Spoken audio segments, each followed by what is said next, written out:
Hey there, and welcome to another video of my How Safe Is series, and today I'll be testing the durability and strategical position of the castle, meaning that I'll determine the true safety of this literal pre-war castle.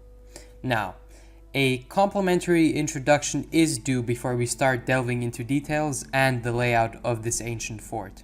The Castle of the Commonwealth of Massachusetts represents a historic monument, being built in the year 1634 by Bostonians to protect the colonial town of Boston from naval offensives. It was almost entirely destroyed and went into disrepair, leaving other Bostonians to rebuild it out of timber. Its timber integrity fell not long into its life cycle, now once again leading the Bostonians to rebuild it, but out of solid brick. And this solid brick structure is exactly what's left of the castle in 2287, and even before the Minutemen occupied it in the years leading up to the sole survivor's journey. People say that you shouldn't really judge a book by its cover, but I'm pretty sure that sentiment doesn't apply to the castle.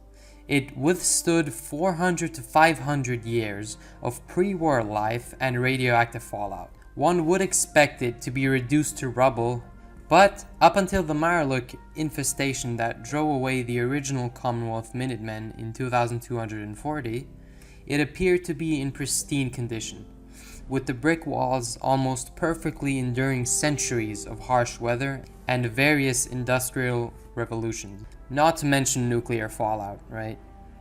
It seemed like an impregnable fortress to its first semi-serious post-war faction, and it was, but the destruction of the original Commonwealth Minutemen was already imminent in 2240. Infighting was common, and members couldn't really decide which successor was going to lead them.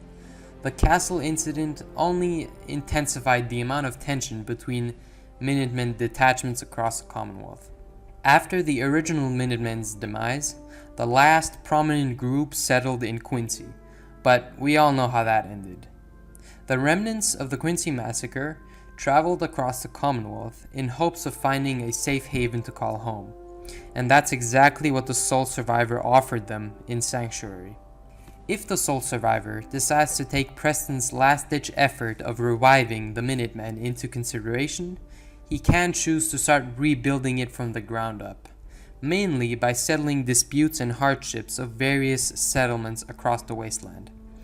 If up to 4 settlements join up with the Minutemen, Preston decides to envision his frisky idea of reclaiming the castle. Now, this is for a couple of meticulous reasons. For one, there is a powerful radio transmitter mounted in the middle of the main courtyard of the castle. The second reason would be strategical positioning and rock-hard integrity of the outer walls. All of these factors will be explored by the end of the video when I do start clarifying and expanding upon how safe the castle is. The radio transmitter alone is an important component that would benefit their rebirth immensely. This far-reaching machine is a capable tool of communication. It can successfully inform Minutemen troops that are miles away from home base of any current missions and ongoing conflicts out in the wasteland, also serving as a radio for vulnerable settlements.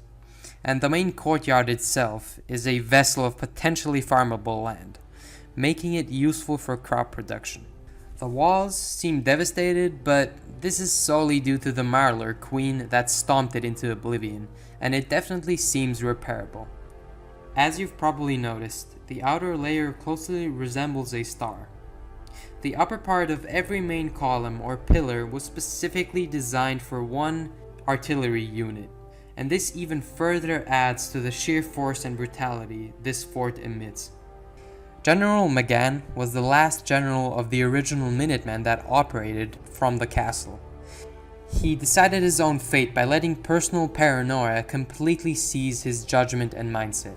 Once the colony of Mirelurks decided to lay siege on the castle, he almost immediately panicked, thinking that an army of super mutants were responsible for the attack, and this prompted him to seal off the only entrance to the lower levels and armory of the castle, in a futile effort to hinder the quote-unquote super mutants' advance.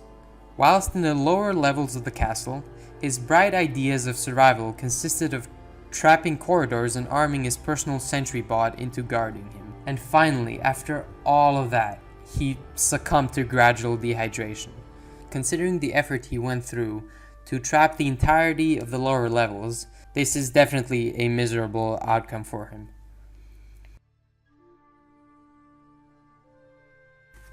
The layout of this heavily fortified beauty is as follows. It consists of the outer walls, interior corridors of the outer walls, the armory, and lower storage levels. And as mentioned previously, 2 wings of the outer wall have been drastically damaged due to the insane determination of a wild Mirelurk queen. But with a little finesse and hard work, it can be potentially restored back to its full capabilities. The outer wall also consists of various pillars that can house artillery units, and a catwalk that connects to all of the pillars in harmony. The interior corridors of the outer walls are basically meant for traversing throughout the walls with ease, making every part of the castle accessible one way or another. These corridors also serve as sectors that divide bedrooms from dining and infirmary stations. As for the lower storage levels, this was primarily in use during the Revolutionary War and earlier years of the pre-war Commonwealth, but it was also used for numerous other manners of storage during later years. The original Minutemen efficiently utilized this storage room, storing mostly everything crucial to their existence. A sentry bot included, mind you. The irony in all of this is that the general died of dehydration in his own storage room. Tough luck, I guess. The armory's exterior entrance is sealed off by a gate that closely mimics the resistance of a vault door. This was sealed by General McGann during the Mirelurk siege, leaving it empty until the sole survivor finally decides to venture into the lower levels of the castle. And this is where he encounters an alternative entrance to the armory. One last final thing to note is that there is a makeshift port to the east of the castle, seeming mostly intact during the reclamation led by the sole survivor. So, how safe is the castle? It's pretty safe, in fact. Not to mention heavily fortified, smartly positioned, and superiorly advantageous to any forces willing to defend it. Even during the reclamation of the castle, one can see how much potential this fort actually has. And this is as a result of the new general uniting more and more settlements. The Minutemen are flourishing, meaning that in theory they wouldn't lack the motivation to completely overhaul the broken walls of the castle. And these walls are extremely durable, and maybe even impenetrable if properly fixed with a set of new materials and cement. The diameter and height of the wall alone could stop a super mutant behemoth, and especially ballistic and energy weaponry. The castle predominantly sits on a peninsula. One side faces the open sea, whilst the other side secures a quick way to mainland. The way the castle is positioned prevents it from naval entrapment and vice versa.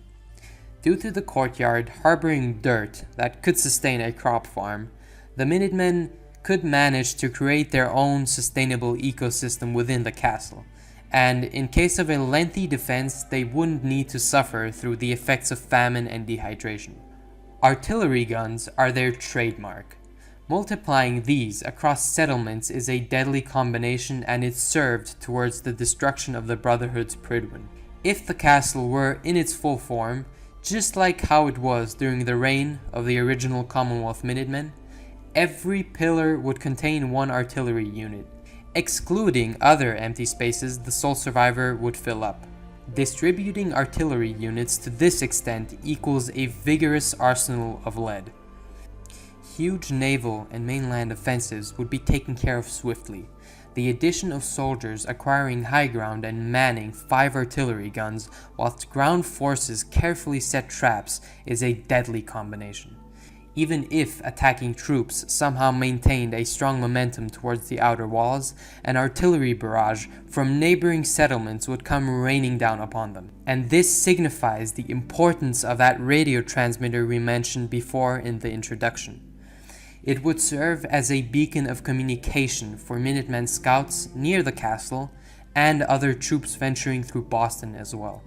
The only real vulnerability would be aerial warfare. Even though the use of aircraft is spread thin throughout the Fallout universe, this still could somehow present a significant problem. As far as the main storyline of Fallout 4 is concerned, no faction has tried to actively attack the Minutemen and their HQ, simply because their cause isn't detrimental towards the ideologies of other factions. But nearly none of the already existing factions, except the Institute of course, present a grave danger towards the current Minutemen and their existence in the Commonwealth. If the Institute were to hold a grudge against the Minutemen, they'd be flushed out immediately. 2 or even 3 coursers are enough for a fortunate annihilation of a future general and the castle's defenders. I mean, what can I say? Teleportation is one tricky advantage. As for the Brotherhood and the Railroad, the Brotherhood gave it their all trying to tear down the castle moments after the Minutemen launched an artillery barrage directed at the Prydwen, deploying vertibirds in an unsuccessful effort to crush the artillery units. The Railroad, on the other hand, is in fairly good relations with the Minutemen and will continue to uphold their one-sided alliance, mainly because of the anonymous refuge Minutemen settlements offer to runaway and mind-wiped synths. Finally, a faction base that is actually safe for its respectable faction. The previous 2 were highly questionable, and I'm glad I found sense in this topic right here.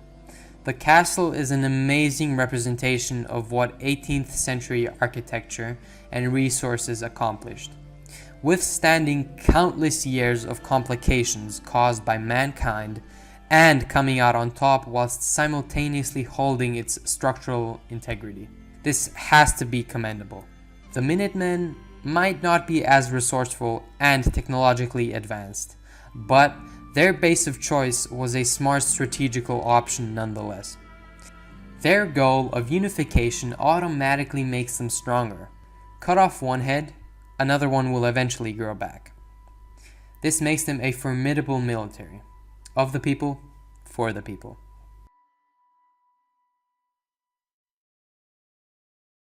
Thank you for watching, and I hope you've enjoyed the video. It would make me really happy if you were to like the video, or even if you were to watch a couple of my previous videos. My How Safe series mainly focuses on how safe one faction base or railroad safe house would be, which means that I have many more videos of this similar format coming. Have a good one.